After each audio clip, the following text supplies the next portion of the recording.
ಬೇರೆ ಸಂದರ್ಭಗಳಲ್ಲಿ ಹೋರಾಟವನ್ನ ಮಾಡಿಕೊಂಡು ಅವರನ್ನು ನಮಗೊಪ್ಪಿಸಿ ನಾವು ಅವ್ರನ್ನ ಮುಗಿಸ್ತೀವಿ ಅಂತ ಹೇಳುವಂಥವ್ರು ಈ ವಿಚಾರದಲ್ಲಿ ಯಾಕೆ ಹೇಳೋದಿಲ್ಲ?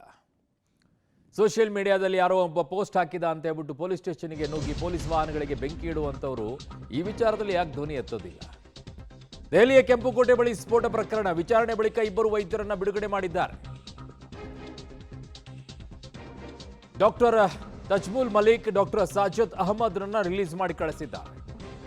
ಬೆಳಗ್ಗೆ ಜಮ್ಮು ಕಾಶ್ಮೀರದಲ್ಲಿ ಡಾಕ್ಟರ್ ತಜ್ಮುಲ್ನನ್ನ ವಶಕ್ಕೆ ಪಡೆದಿತ್ತು ತನಿಖಾ ತಂಡ.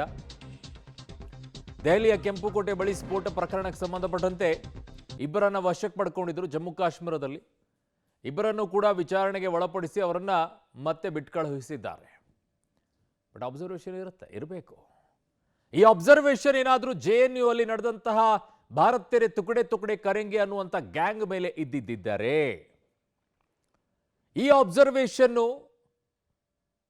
ಆಜಾದಿ ಅಂತ ಕೂಗ್ತಾ ಇದ್ದಂಥವ್ರ ಬಗ್ಗೆ ಅಬ್ಸರ್ವೇಷನ್ ಇದ್ದಿದ್ದರೆ ಅದರಲ್ಲಿರೋರು ಇನ್ಯಾವ್ಯಾವ ಹಂತಕ್ಕೆ ಹೋಗಿದಾರೋ ಗೊತ್ತಿಲ್ಲ.